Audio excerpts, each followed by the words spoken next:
La plénière des grands chanceliers s'est déroulée au deuxième jour de la conférence. La plupart des intervenants ont mis en lumière les pensées et idéologies qui s'affrontent autour de la question. Le temps est hors de ses gonds. Jamais cette phrase de Hamlet, une pièce de Shakespeare, n'a si bien résumé l'état du monde actuel. Pour préserver la paix dans le monde, pourrions-nous passer d'une coopération internationale plus accrue, répondant aux enjeux du moment?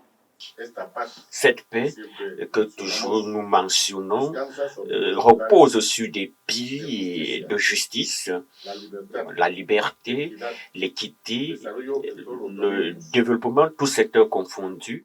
Certains décrivant l'état du monde face à la recrudescence des conflits, d'autres analysant la situation à l'aune de la réalité actuelle de leur pays, et d'autres encore établissant des liens avec leurs traditions et héritages culturels. Au Bénin, nos ancêtres, toute analyse faite de la situation, ont préféré par divers mécanismes culturels prévenir les conflits plutôt que les guérir. Il s'agit des pactes de sang qui constituent des alliances sacrées conclus entre individus, familles ou communautés.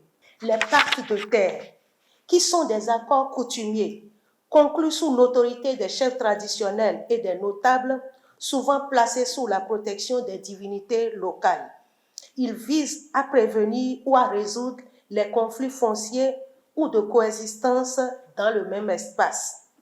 Le cousinage à plaisanterie, qui repose sur des relations de parenté symboliques, autorisant l'humour et la dérision entre les communautés, entre groupes socio-professionnels, entre les membres des familles élargies ou des collectivités partageant le même espace de vie et de travail pour prévenir et désamorcer les tensions. Il interdit la violence entre groupes liés par ce pacte.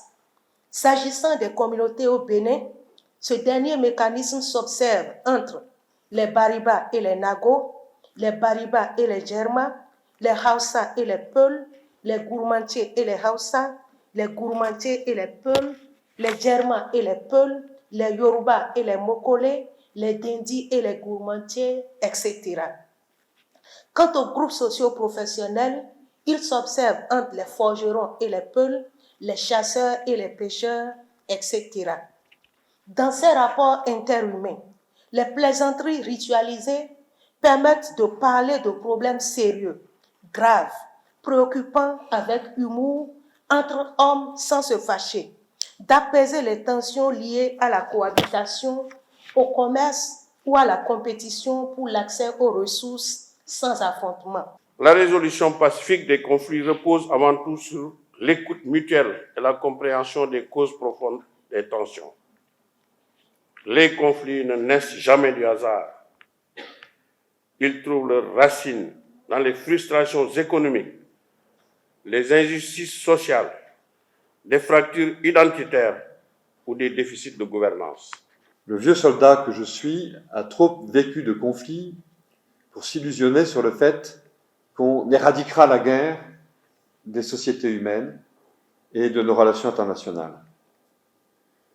Mais je pense qu'il faut que nous sachions civiliser ces guerres.